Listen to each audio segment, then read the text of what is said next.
Yo, guys, welcome back to one of the last episodes of the season of Bias Brothers, and it is a joyful end to the season. I don't know about the rest of people on this podcast today, but I am Dave, and welcome to Bias Brothers. And we have a stacked squad here today. We have Saiyada, John, Renwyn, Akil, Jomo, John, Monga, and Prudence. What going on, guys? Yeah, we cool, Was man. he good? Everything Yeah, nice. man. Everything Going vibes. on, Better fellas. than everybody. I good. I am a champion of Europe, so I am elite. Can't You know, you can't lose the Champions League final if you're not in the Champions League now, but. 5D chess. Well, I know you can win case and win not even in the Premier League. So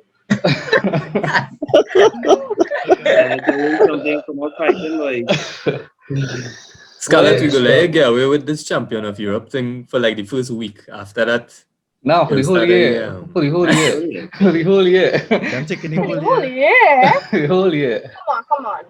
the Until the whole next year. season starts. As long as I have that badge on my sleeve, the champions badge on my sleeve, I talk. Right? As long as I had that champions badge on my sleeve, I talk. So get used to it. But anyway, Chelsea champions of Europe. We don't have any. Well, we have half of a City fan influence here.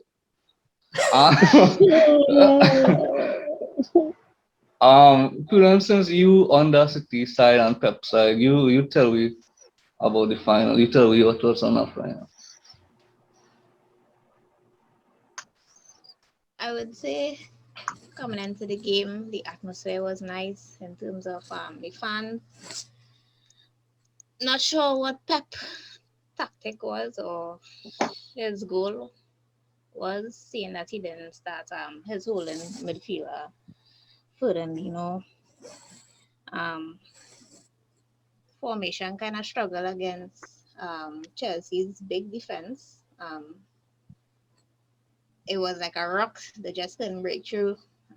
We saw like basically the ending of the game coming down to the five minutes or 7 minutes. Then they had to basically go with some long balls, which was a real killer.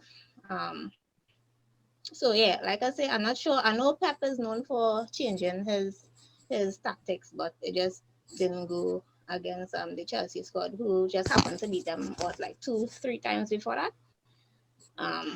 So The third yeah, win in 6 weeks. I know you have these stats, Salads. I know you have these stats. No, but But let me debunk that Fernandinho and thing theory, right? nah, that's a good theory. In the FA Cup, they played both Fernandinho and Rodri. They yeah, lost. They lost. and In the league, they played Rodri alone. They lost. Champions League final, there was without both Rodri and Fernandinho and yeah, lost. but So coming into a game like this, you need your most experienced players. Why would you not start Fernandinho? but I mean, I could see logic behind it because Gundogan, he wanted to go with a attacking team well, to yeah, attack Chelsea. So I could see yeah, logic behind it. but seeing Chelsea's formation, or well, I know Chelsea was gonna come with a tough defense, so still not sure. Yeah, I still not sure what his tactic was. I actually agree with Gundogan holding as a number 6. That was crazy. I, Well, I actually I actually agree with Prudence here because Pep Guardiola have a history of overthinking games. I've seen him done it already. And when I saw Sterling started, I was like, what? This guy is out of form. He's not even started in the Premier League. Why is he or the starting? Champions League because he didn't play in the last 5 Champions League games. Yeah, so what he doing on the field? Only because he scored a goal against Chelsea in the final game when they all won 2-1. I don't know if that was some kind of deciding factor, but no way Sterling's supposed to start on that team for me. And I agree with Sir. I think Fernandinho should play or Rodri. When Fernandinho come on in the 60th minute, you clearly see City had a little more ball possession, and City started to look like the Manchester City we know. And I think if the holding midfielder started, the game might have been a different scoreline. And Sterling was not supposed to come on the pitch at all. He wasn't supposed to play at all. So But I would agree. what If Agree I if with that. could Sir. Yeah. if I could add to what Renan was saying too, is the and to jump on what Scott was saying before is the about that playing with Rodri and Fernandinho wouldn't that make a difference? I don't think that is a fair assumption to make because even though both of them played in the FA Cup, one of them did play in the league meeting, both of which Chelsea had won previously. The rest of the 11 was not the 11 they were competing with in the Champions League for the whole run. When they beat PSG, when they beat Dortmund, when they beat Mönchengladbach, for the most part, it has been their first team players with Mahrez, with Foden, with KDB, with Gundogan, with Bernardo Silva, and a whole midfielder. And it did not have anything close to that combination in neither the league meeting or the FA Cup meeting. So I can't agree with the assumption that having a DM would not have made a difference. And I think when you look at how the game played out when Fernandinho actually did come on, while Chelsea still got one or two chances, you saw the difference he made in closing down the lanes for Chelsea to counter attack. It only had one meaningful counter that Chelsea had. Other than that, it was sustained pressure. But as I told my friends before, football in a lot of ways is a lot like chess. One person makes a move, the other person makes a move. Pep made a move and it backfired. And Chelsea took advantage. And nobody should ever discredit Chelsea for taking advantage. But you should acknowledge at the same time that Pep did try something and it failed now, boy. You know? So what was the idea behind going with that attacking squad like that? Because Um, Pep know what to expect from Chelsea. It's not to say I think, it's not a big secret that what Chelsea was well, going to do. I think he was hoping to dominate the ball, but I think that was overthinking in its prime because, like, if you ask me to define Rodri in a nutshell, he's more like a hybrid between a DM and a deep playmaker. And to me, like, if you really was thinking about dominating the ball, then it should have just been a choice between if you wanted a more defensive option in Fernandinho, sorry, or if you wanted a more playmaker style one in Rodri. But to take out either of them, and then what made it even worse for me was that it is arguable that Gundogan has been your second best player this season behind Diaz, right? Then all of a sudden, by not playing Gundogan in his natural free roam role, then you just nullified one of your biggest attacking threats this season. All of which to include who is probably your most out of form attacker in Sterling.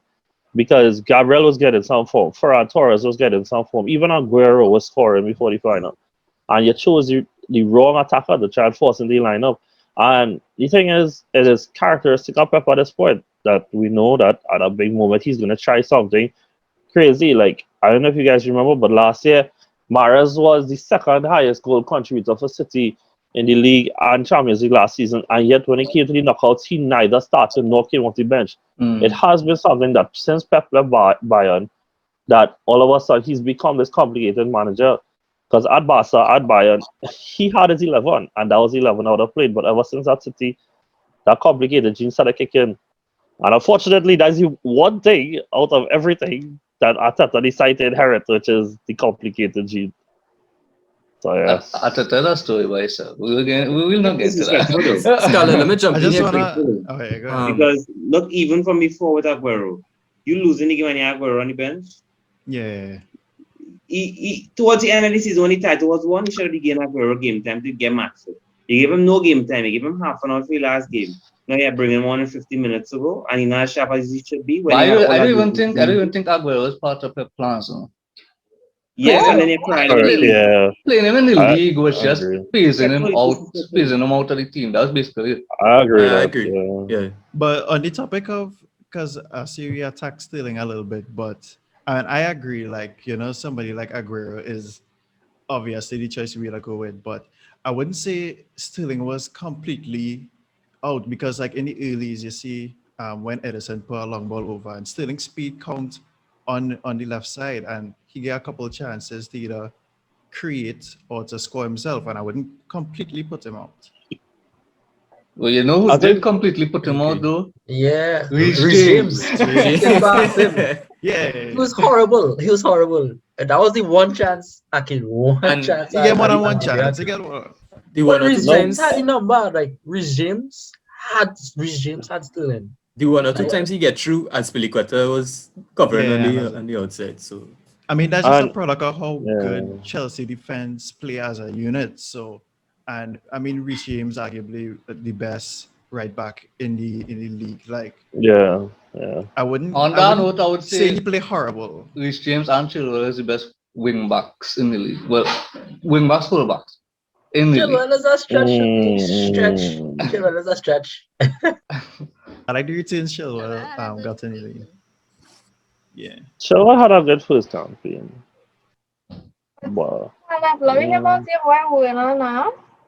Werner, what about Yeah. him? Who's your thoughts on Timo for that game? Let's hear it. No, Timo, If it wasn't for Timo, the goal would not score enough. correct, correct. Yeah. Yeah, So let's Salah, hear about him before. Let's hear how many goals could have been scored now. No, Timo did what Timo was expected to do. We know Timo gonna show it chances that he get, and he will only score offside goals. That's what Timo does do. But what he's also do is he does pressure a back line. So the runs he make, he pressure Ruben Diaz and Stones whole game, and Walker to extent whole game. Like that City back line was troubled by one man, and that was Timo. And but Timo, Scarlett, I just say that you're saying that now. But let me say that Kai did not get a chance, dog, and then City ended up going on to win. All you would have been studying is that Werner had two good chances and a half chance This that is he did not my even thing. look remotely like a professional striker doing it. agreed, Now, right? agreed. But as I say, these are things we expect from Timo. So when you expect something, you can't be disappointed. I You know? didn't say expect. No, I have a these, question though. I have yeah, a go question. ahead. So I want to ask a Chelsea fan, and I've asked a Chelsea fan this question, right? So Thomas Tuchel is German. He is, right? Mm-hmm. Just making sure. Yeah. Yeah, Kai Havertz is German. Yes. yeah. Yeah. Timo Werner is German. Uh-huh. Who is the most goal scorer for Chelsea right now for the season? I think it's winner. Nah, Ironically Nah, not enough. Bruno, not Bruno. In the Tam, league, Tammy? no, in the league is Jorginho. 7 Right. goals, 7 penalties. Okay. Legend. But Tammy Abraham as a striker, is he up there? Like for sure. Nah, Is he? Tammy have about In the Champions League, he has, Kai Havertz scored his first goal ever, Tammy have in one goal in Champions League. Champions League. Tammy have one goal in and Champions that was the final. So I find Timo Werner is getting these large amounts of chances, and it's true now. We're all this because I think he and Tuchel have because of that German combination with the communication. I think he has the edge over Tammy, especially. But I don't know why isn't Tammy Abraham starting or getting some kind of game time as a Chelsea fan? Why isn't he playing? Well, Because I think he better than Kai Havertz personally, but I don't know. I could be wrong. no, but I said it on my Champions League preview on Friday. For this particular game against City, having a classic number 9 wouldn't have worked. Because it would be very easy for the back three to deal with Tammy. But when you have a rotating front three, where you have Havertz playing false 9, and the front three always rotating, Mount sometime in the middle, Werner in the middle, it's harder to deal with from the City back line. So that's why Havertz playing false 9 was the best option for this game. If it was Honestly. somebody else, like I don't know, maybe a Madrid or somebody, you could have a classic number 9. Yeah, but Scarlett in general, Tuchel basically icing Tammy out of the squad, The man couldn't even make the bench for the final. I don't know if it's some kind of fallout between him and Tammy, but in terms of Werner, why he always in the team? Werner for Tuchel, not in the team to score goals. Timo is in the team. He in the team for his work rate. And Yeah. everything he does do other than that. He assists. He like a Lingard then, basically. Basically. he Lingard not. good though. Modern day James. Here's a James. Nah, let me not go that But far. James Stop it. better. James better. What's her name? Come on. Yeah, but by that definition, Alright, so Scarlett, why- she is right, She is right then, Yes, but James. He is there for his work rate. He is not there to score goals. But I don't think you could ever say that a forward is not in the team to score goals. It's just some men have lower expectation than others to score goals. But like I say now, but the way how it play out, you're really studying it. But I, like Renwyn, would like to know why it is that Tammy Abraham is frozen out as well. I think that when you have somebody who's 22 years old and managed to score 15 Premier League goals and think, and all of a sudden a new manager comes in and he can see the light today, I think questions should be asked about that, especially when he's consistently playing somebody who does mix up his two left foot now. You know? I mean, you By the see way, him. did Tommy come through the ranks? Was he? Yeah. Did he go through Chelsea Yeah. Academy? Yeah. Yeah. Way on the hash, well, on the Good hash, players, good on the players. hash. No, Wow. yeah, it's too good. He's called, dog, to tell you, Tommy CV, though, he managed over 15 championship goals twice. He managed over 10 Premier League goals for the relegated Swansea. And in his first full season at Chelsea, he finished as their top scorer as they reached Last season, FA Cup final and finished top four, though. And now all of a sudden, he's not good enough. They're rubbish to me, though. I think the fans gonna make a issue about it. No, Honestly. definitely, because So Tommy deserved a chance in the team, and Tommy has Yeah, proven boy. that he could fit in the team. I don't know what Tuchel see or doesn't see in Tommy that causing this. And then, Scarlett, when you look at the rumors right now, that Chelsea rumor to look at Lukaku, look at Kane, obviously Werner is not going anywhere. Then it looks like if both Tommy and Giroud probably heading for the door. Giroud is definitely going. I think Giroud might go to Inter or something like that. But Giroud definitely going. But Tommy should stay because switching Tommy out for Lukaku kind of don't make sense to me. Tuchel watching Tommy right now and seeing about 20 to 30 million now, basically. Well, if we sell Is it? Tommy, I It's want true. more than that. I want 60 for Tommy. But selling Tommy for Lukaku, Who paying 60 million for Tommy, man? one of them. Well, Lukaku don't make sense because Lukaku is what, 29 or something, 28, 29? And you Yeah, but he is in his prime. He's arguably the top four strikers in the world, depending on order you put it in. And he is now proven, if anybody who actually watches the Inter side, that he can carry a team. And he did it while playing in a three-at-the-back system, which Chelsea do play now as well. There's a lot of stuff that align to say that Lukaku would be a top fit. But I looking like future. For the most you're getting 1 to 2 years from Lukaku. Nah, I find that it's a real unfair assessment to say Nah, that I by think 30 he gonna fall off the but physically he is extremely dominant right now. I find that kind of wrong to just assume that by 30 he can fall off the. not exactly that he would fall off, but what he I would think Lukaku genuinely has at least 5 years in him again. Like he at that shows no top signs level. of slowing down. At Yeah, top level. 100% dog. Because he has never really suffered with injuries, except for a small injury he had last year with Inter. But he doesn't suffer with injuries. He is physically prime. He has the arrogance and ability of a top five striker in the world. Dog. Don't kill me that even if it's for 2 years, or you don't know what youth man go pop out of the academy, pop out in the world in 2 years. Though if you want to sell Lukaku after 2 years again and next Champions League winning a league, who cares though at that point though? I mean, United literally use Lukaku to get second and then throw him away after that. It don't matter once you juice him fit. But I think that at the moment in time, there are like two strikers in the world that you can give me an argument for buying over him. And that's Haaland because of his age, and Kane because he's Premier League. He's already Prem. He get a homegrown quota shippiness, that kind of thing. But, Chelsea rumored to be interested in Kane too. So that yeah. leaves the question: if both are attainable, Lukaku or Kane? Thing is, If Kane come in though, where Kai Havertz playing? left out. Stop it. Nah, they're not gonna leave out Kai, no.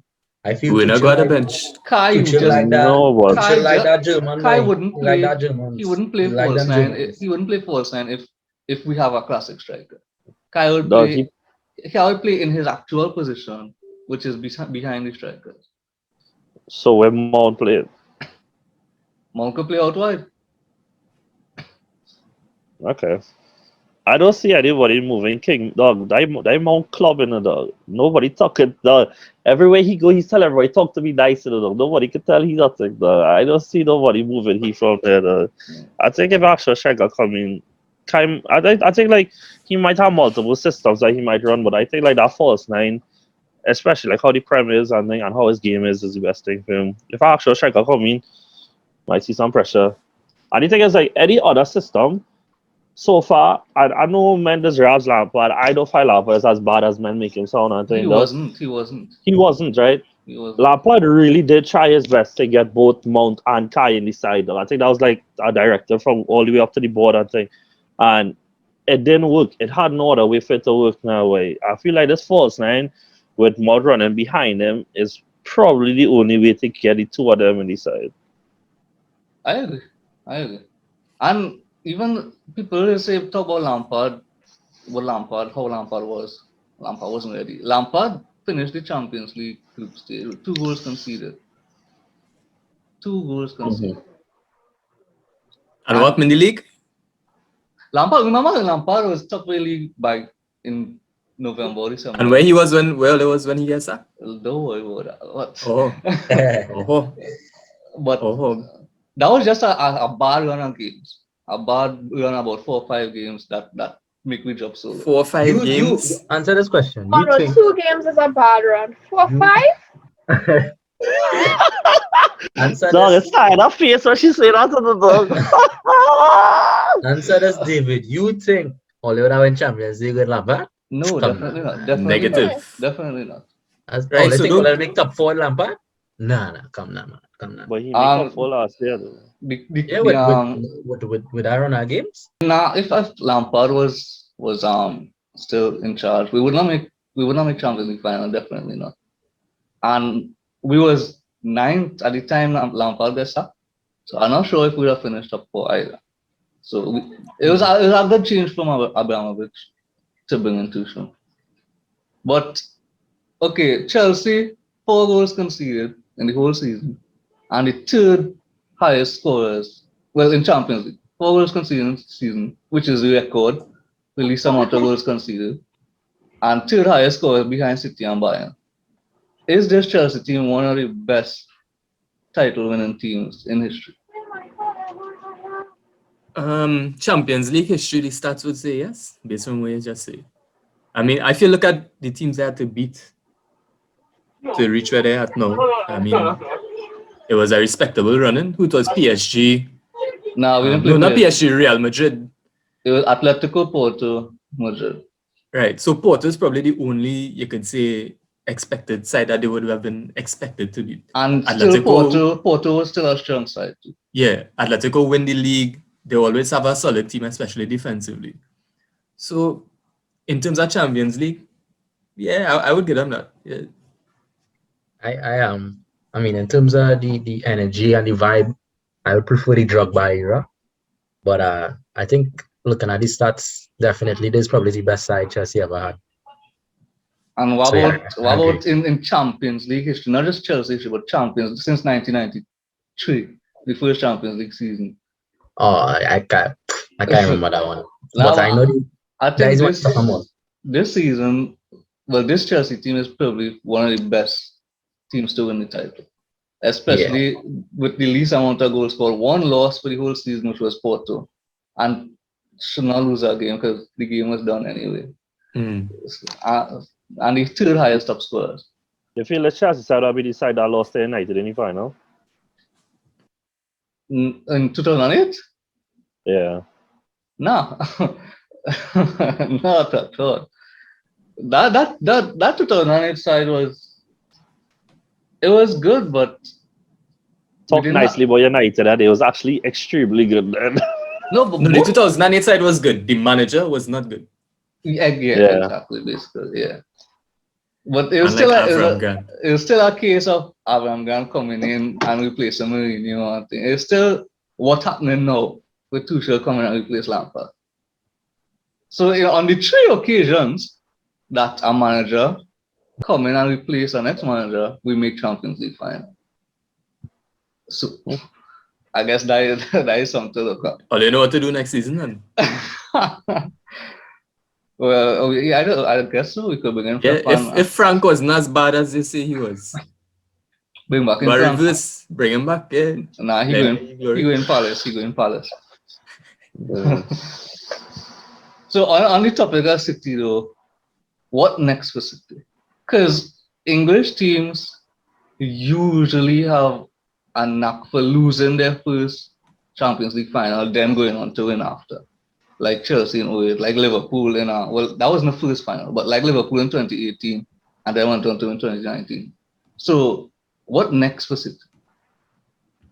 Nah, nothing for them, Nothing for I them. would like to say they're not going to get. I mean, we wouldn't. We win Premier League next season, obviously. But Oh, I do see City dropping. I like If it. we're being real, I do see the quality that City coming with dropping anytime soon. so next season, Pep sitting down with the board of directors. What is the priority for next season? Winning our next league or going for the Champions League? Champions League. Champions Champions League. League. He Let had me a tell make you, up for right? this. Certain man, I think certain man could get sell this season. And let me wheel back to the team he picked for the final. I think in addition to everybody was saying before, it was a case of Pep being loyal to certain men too now. Like think about it. It was. City goal since the inception, but especially since Pep reached, was to get to the final and win the final. If you look at the team he select, he had Sterling since he reached. He had Maris for a good while. He had Bernardo Silva for a good while. Like these men probably should not start the final, but I feel out of the loyalty, the journey he take with these men, he probably take that into consideration too. Now, like these men go to it, and he want to reward them for finally reaching where they reach. And I think it was a chance to show that if certain men like Sterling didn't perform. So now if he had to make tough decisions in the transfer window now, he could watch a man like Sterling and say, listen, we reach where we reach, I'll give you a chance, you feel. I'll see you, on the way out. I think Aguero was probably just the beginning. Sterling, I think, on the chopping block. Bernardo could be on the chopping block. Jonathan, I could Bernardo. ask you something though. Wicked. So you're saying that Raheem on the chopping block, and the truth is that I think that there is some truth to that, right? But if I could ask, right, who you think would even buy him, though? Because let me just portray something here real quick, right? The truth is that Raheem has scored 20 plus goals in 3 consecutive seasons for Man City, two of which that he was contender for the Player of the Year and one PFA Young Player of the Year, right? Now he's had two pretty not so good seasons, right? His market value, according to the transfer market, is around 50 million. What they're gonna ask him is about 60 million, 65 million. What you say in pay, and that's largely based on what they know he's capable of producing, rather what he is producing now, right? Who then goes to pay that 65 million? Because in contrast, though, and the irony is that this guy is also English, plays in the same position. Jack Grealish is 70 million. So then now, if a side is going to sign somebody, wouldn't you rather put out extra 5 million and go and sign Grealish? Because what I'm saying is, though, is that I actually think that even if City want to get rid of him to go for Grealish, go for Sancho, go for somebody else, they actually stuck with him. Like I don't think anybody will actually pay the money that they want to buy Sterling from them. I don't know. You see, depends on his demands too. Like if he willing to take wage cuts and all them kind of things. Because scrolling through Twitter today, I was seeing some article. I mean, you always had to be careful with news on Twitter, but where they were saying certain City players a little disgruntled right now, especially given how the final went. And he was one of the players. So it depends. What's I don't Sterling was see Grundle about? I'm not gonna say, but he's the reason, man. Gruntle. How the hell you could have the audacity to be gruntled about the result? I When don't he know. was in Remember, James Pocket Hogan.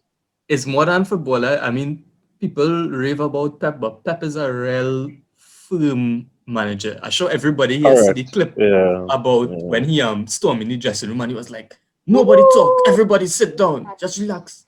Like, how much did that take it to really go through without, getting upset at something? So I get your point on who really would have the financial capability and the want to probably get him, but I think it probably depends on him too. No, but I Agents, think it's like more than just like have any money. Like for example, right, Chelsea United, these clubs would have the money, but then now would you say that they would feel like they pay that 65 million are sure to get their value out of it? Because on one hand, you can't get the Sterling that will destroy defenses. Though when he's on it, though, that man dribbling is insane. His shot yeah. selection is insane. He will get you 20 plus goals though. But when he isn't on it, that level he's at is terrible. It's terrible. And that kind of inconsistency when you're paying for a player that expensive, do you think that other teams will be willing to spend that? Because hey, I being real. As you can see in the background there, I supported Arsenal, dog. I clearly need good players, right, dog? But even I would say that if my club was spend that money, I'm not sure if I want Sterling, and it's not because of a lack of ability, but rather a lack of consistency from him. And at the age of 26 now, where he's supposed to be in his prime, he's probably at his lowest point ever in his career. This You coming know, from the club who signed William, by the way. Well, let's go in you see Arsenal what? next season. Still, let's go in Arsenal. We'll see how many Arsenal kids watching this No, game. I just can't handle the little low blows, like to be honest. Like. Renwyne. But William had more assistance here, kind of, for what it's worth. And he cost. Zia come on trophies though. Not Good on man. William over his career. Not on William. Ziyech wasn't even in the. Oh wait, yeah, he was in the squad. He was in the squad for the final. I don't see it yet. But kind of going back to the final. Kante, the key Monster, man. boy. Boy, yeah. Monster. He's goated now, Yeah, though. Man of the match For for me, sure. definitely. Man of He the was match. UEFA Man of the For Match sure. too, and that was the third consecutive UEFA Man of the Match too, because he was Man of the Match in both semi-finals. It's a The tackle. man I is see too him. good. They The done. man is too good. It's a tackle. I see him hit De Bruyne. I was like, whoa, how he even get that ball? It was crazy. Like, I swear De Bruyne, I was gonna beat him. And the man get that ball. Kevin? I was like, whoa. And Yeah, even Kevin, I want nothing on Kante. Come Yeah, on. boy. it had a point in the first half, where I think it was Chilwell playing across. Kante is 5'6", and Ruben Diaz is about 6'2" or He's something. still winning it, though. Yeah. Like Kante, that's ridiculous. Boy. He's What the header? Man, yeah, he's the header. good. Yeah. So yeah, we was talking about that 2008 side, John, and Mhm. Kante really just be compared to Makelele. Do you think Kante is better than Makelele? 100%. I think he At is this now. point, yeah. I think he is. Because like as you rightly point out, though, that's his third consecutive money match, and like if we leave out the whole sympathy aspect of it that people associate with Kante because of his journey and thing, but talk about put medals on the table, though, and what he's accomplished. Like, all right, all of us are modern football fans here, right? And we know from watching Ballon d'Or, watching all these trophies, dog. The most of these individual awards just go to the man that score the goals, just put the numbers on the board, right? Yeah. We had to understand how good it is that Kante had to play in 16-17 to win the PFA Player of the Year award. And he has been on this tear, with the exception of the start of the season where he just didn't have his best of form. But he has been on this tear of League, FA Cup, World Cup, Europa League, now Champions League, probably Euros, dog. And I think that considering like his career started late compared to most of, because he only moved to Leicester when he was 24, dog.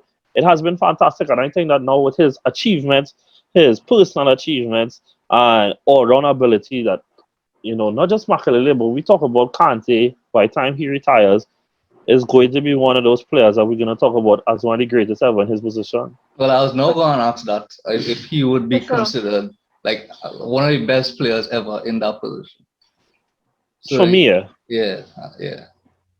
I'll be open to hear somebody if they think like it's too soon to say that, though. But for me, it is undisputed at this point. Yeah, like Well, men used to say it have the Makelele role in teams. Yeah. They'll change that to Kante whenever Yeah. he retired. For For sure. sure, For definitely. sure. Kante is Like, great. for how many And- years go back, Kante bringing back returns every single year. He involved in some kind of winnings For from all sure. the way. And even back in December, coming up to the January transfer window, it did have a point where Chelsea was looking to sell Kante because When he wasn't performing. yeah, the lack of form he was on, and he just didn't fit into Lampard's system.